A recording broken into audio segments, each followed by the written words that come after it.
Thanks for joining us on this episode of UnEncrypted. Today we're really going to focus in on auto car dealerships and the threats that are posed just to that industry, really. And we're going to dive into what these dealerships can really do to maybe kind of combat those threats going forward. My name is Justin LeBrun. I'm here with John LeBrun, one of the cybersecurity consultants here at LMS Consulting. John, cyber criminals are at an all-time high today. And really, as those attacks start becoming more sophisticated, we see that on the news we're constantly seeing more and more attacks that are happening at big companies. And I don't know about you, when I talk to people about this topic, most people view cyber criminals as a hacker trying to get into like the CIA, for instance, and maybe gather a bunch of really sensitive information. Or it might be someone trying to crack into a big bank to siphon off millions of dollars to some offshore account. But that really isn't the type of cyber criminals we're talking about today on a day-to-day basis, is it? No, not really. So, yes, those things happen. I mean, we do see reports of government getting attacked and compromises within financial institutions and those types of things.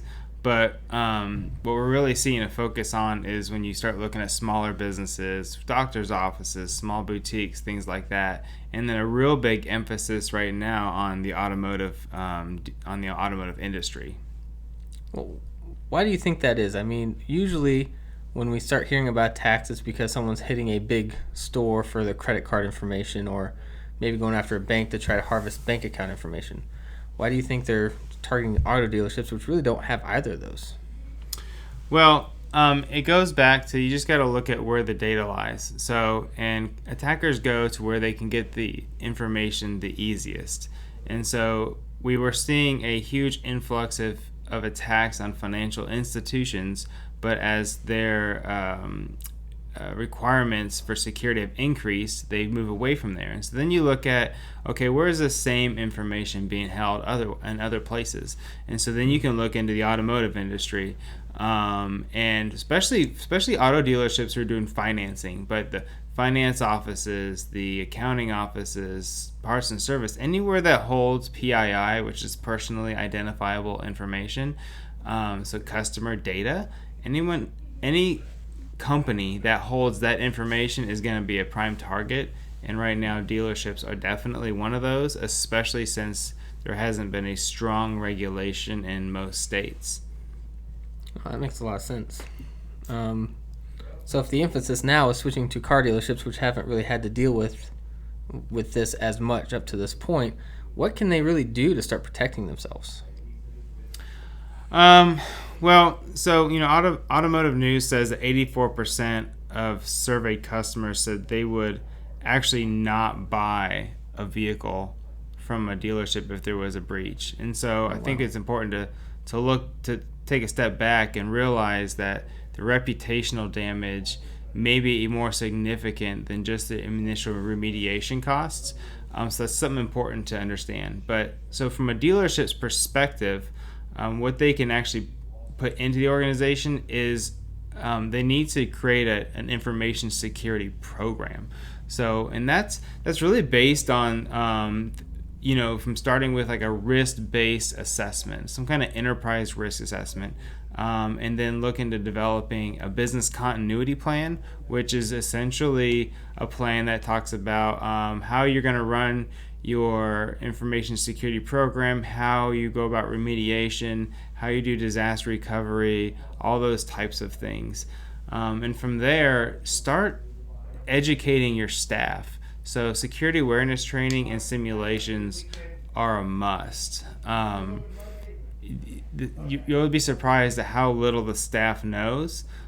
So really educating them will help them in their home life and within the organization. And then lastly, I would say get penetration and vulnerability testing. This is a great way to test what you've already put in within your program. A certified company come in and do the pen tests is ideal, just to validate what you've done and to find anything that maybe you've missed. That makes a lot of sense. I think a lot of organizations in general are probably familiar with doing pen tests and see the value there. And dealerships might even see the value in doing an ongoing risk assessment. They might not be as familiar with business continuity plans, but I'm sure their IT department is. But I think the real surprise here is you're saying one of the main focuses should be, social engineering training and simulations. Why is that? Why is that such a focus here? Yeah, it's crazy. So, Know who's a phishing platform company and does a lot of work with educating staff members. They say that 90% of all breaches originate from some type of phishing attempt. Phishing attempts may be a link to compromise a computer. It could be an attacker trying to gain credentials. There's a lot of different ways to phish an employee. It could be dropping a USB flash drive that a staff member plugs in to see what information may be held on there. So it's not intentional, but these are really sophisticated attacks that could lead to a big compromise within the dealership. And so it's funny because there's so many protections you can put in place, and simulation training and staff awareness is probably one of the most cost effective and just one of the cheapest things you can do for your organization. You just don't see a lot of people doing it. So and I think 90% is a massive number, and if that's where it's starting is from phishing attacks, at least it sounds like the vast majority of data breaches. It probably should be a real focus on any organization. Mm-hmm. And I know one of the main questions we get across the board is, how do we differ from these dealerships' IT departments or maybe a third-party consultant they might be using for their IT? Yeah, just because of the nature of cybersecurity, we get a lot of assumptions that we are an IT firm that is going to come in and change user settings and those kinds of things. The reality is most companies have that satisfied, but a lot of IT firms don't necessarily have expertise in risk management. So they may not have already been performing risk assessments and really evaluating your processes to see if there's any big risks that lie within that for a potential data breach. And so LMS, we come in as a partner.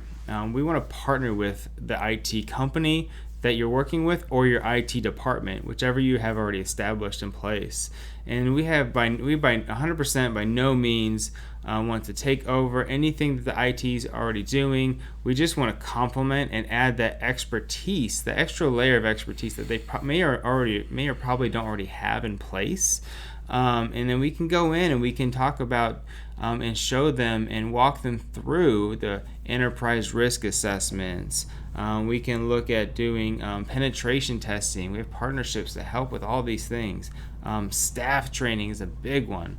And then obviously social engineering simulations that we can go in and properly implement a phishing simulation program that a lot of people do improperly based on the nature of reprimands and so forth. We look at it as getting staff buy-in first and then implementing a program that empowers the staff so they don't feel like we're just reprimanding them for failing a phishing test, because the reality is most staff members are going to fail a phishing test.